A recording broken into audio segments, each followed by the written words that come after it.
Hi guys, so today we're going to be studying how to find resultant and direction of resultant of coplanar concurrent force systems. Okay, so first of all let us know what is coplanar concurrent force systems. So coplanar is nothing but all the forces are lying in the same plane. For example, this is your plane. So all the forces are lying in this plane itself. Okay, this is your coplanar, and concurrent is nothing but all the forces are originating from the same point. Okay, concurrent means all the forces are originating from the same point, whereas coplanar is all the forces lying on the same plane. This is your coplanar concurrent force system, for example. Okay, so now let us see how do we calculate resultant. The formula for resultant is R equals under root summation fx whole square plus summation fy whole square. Okay, this is the formula to calculate resultant, whereas summation fx is nothing but sum of all the forces in x direction, whereas summation fy is sum of all the forces in y direction or along y direction. Okay, so this is your formula to calculate resultant. Whereas how do we calculate direction of resultant? So we also have another formula, that is alpha is the direction of resultant, tan inverse of summation fy by summation fx. Okay, this is your formula to calculate direction of resultant. So using these two formulas, now let us move to solve a few problems. Okay, so first problem, we have a concurrent force system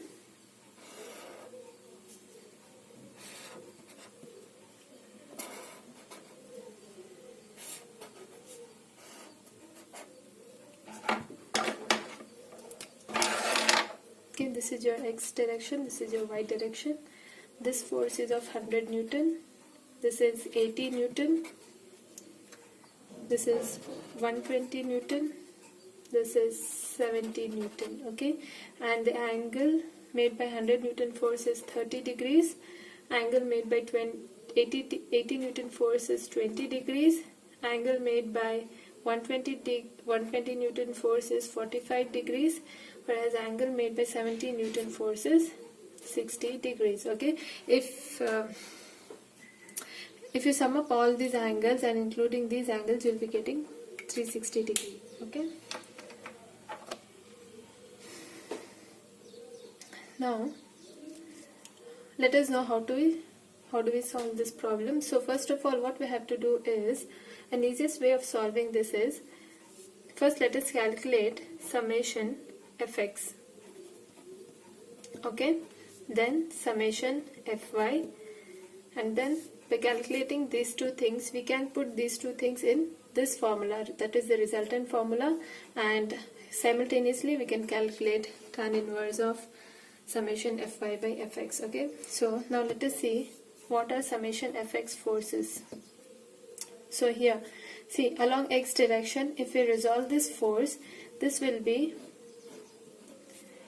100 cos 30, this will be your 100 sin 30, because I have told you wherever theta comes, take that as your cos component. Okay, so we have resolved this one. Now let us see here. See this one, this will be your 80 cos 20, whereas this will be your 80 sin 20. Okay, now coming back to this direction, so if you resolve our forces in this way, see here the theta is inclined along y direction. Okay, so what you have to do is consider this as your 120 cos 45 and this your 120 sin 45 degrees. Okay, and for this one, this will be your 70 cos 60 degrees. This will be your 70 sin 60 degrees. Okay, so what you can do is, if you don't want to keep your cos in y direction, so you can take the angle of this side and consider this as cos and this as sine. Okay, you can do it in either ways. I'll show that in the later problem. So now let us do summation fx first. Okay, so here what are the forces along x direction? So first of all we have 100 cos 30. Okay, and one more thing, I am considering right upward forces as positive, whereas left downward forces as negative. Okay, you can take it in either ways, but for convenience I'm considering this. Okay, so here this is 100 cos 30 is in right direction. Okay, so this will be your positive 100 cos 30. Now along x-axis we have 80 cos 20, which is on left side. Okay, that is minus 80 cos 20. Now we have 120 sin 45 along x direction. Okay, so this will be your minus 120 sin 45. Here we have 70 sin 60 along right direction, so this will be a plus 70 sin 60. Okay, so if you calculate all these values using calculator, you will be getting minus 12.80 Newton. Okay, this is your summation fx. Now we will find summation fy. Okay, so summation fy is remaining forces. So along y direction what forces are acting, you should consider those. Okay, so first of all we have 100 sin 30 in upward direction, that means it is positive. Next 80 sin 20 in upward direction, which is positive. Then 120 cos 45 in downward direction. See, 120 cos 45 is in downward direction, so this will be minus 120 cos 45, and minus 70 cos 60 in downward direction. Okay, so if you solve all these things, you will be getting minus 42.5 Newton. Now let us calculate resultant. This is your summation fy. Okay, so resultant r is under root summation fx whole square plus summation fy whole square, which is under root minus 12.80 whole square plus minus 42.5 whole square, which will be 44.48 newtons. Okay, and alpha, which is tan inverse of summation fy upon summation fx, we will be having tan inverse of, what is fy, minus 42.5 upon minus 12.80. This negative sign gets cancelled, so this will be 73.3 degree. Okay, remember, keep your calculators in degree mode and then calculate. Okay, so let us solve another problem.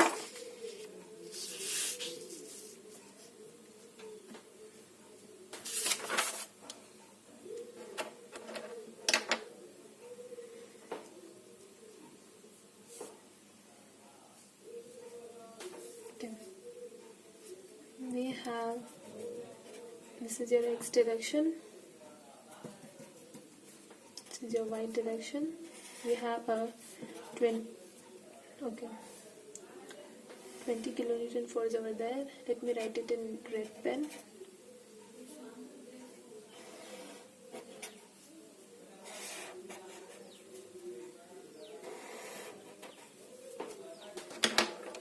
So this is your 20 kilonewton, this is your 60 kilonewton, this is this is also 20 kilonewton, this is 10 kilonewton, this is 60 kilonewton.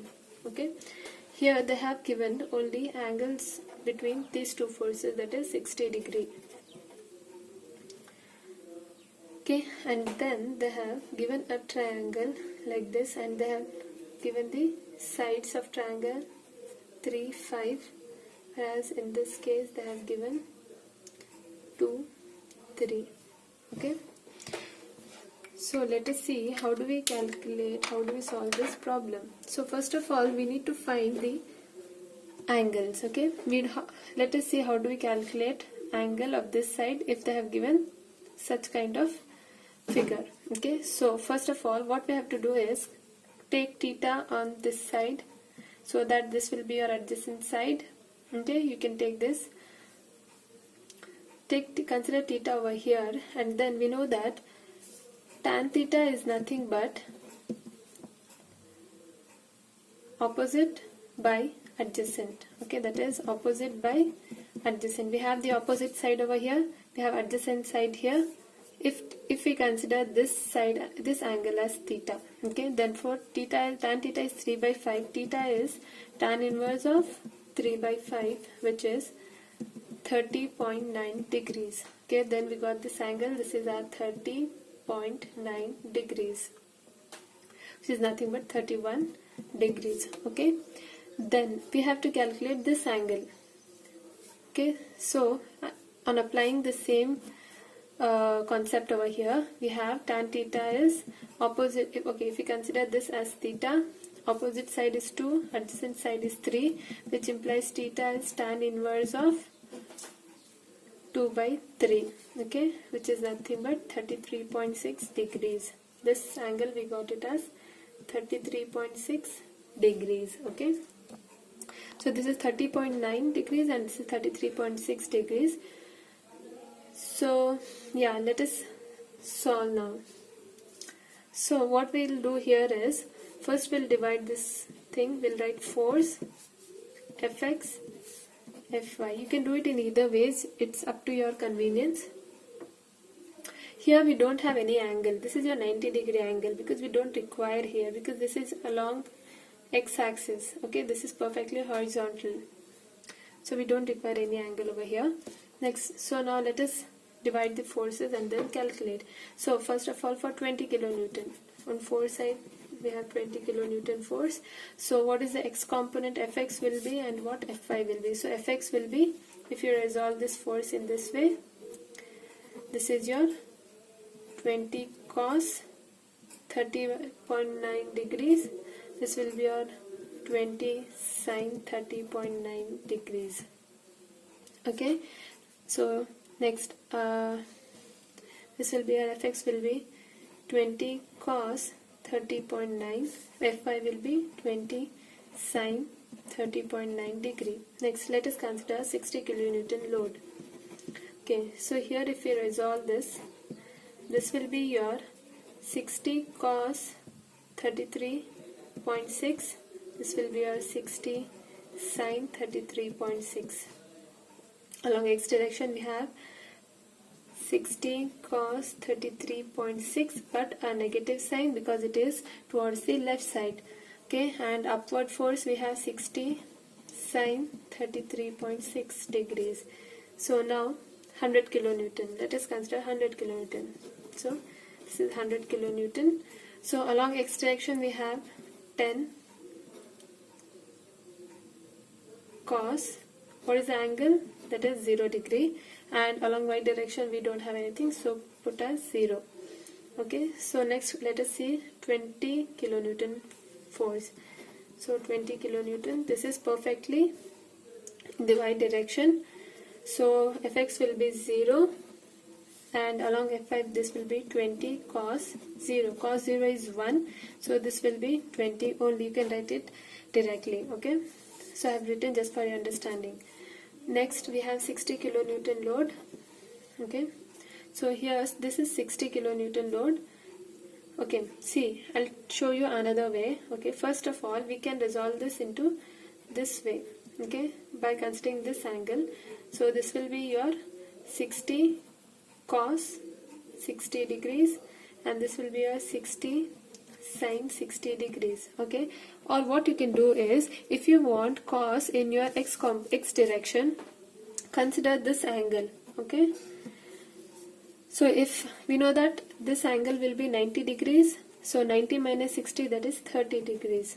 Okay, so if you consider 30 degrees, then this will be your 60 cos 30, and this will be your 60 sine 30. Okay, do try using both the methods, you will get the same answer.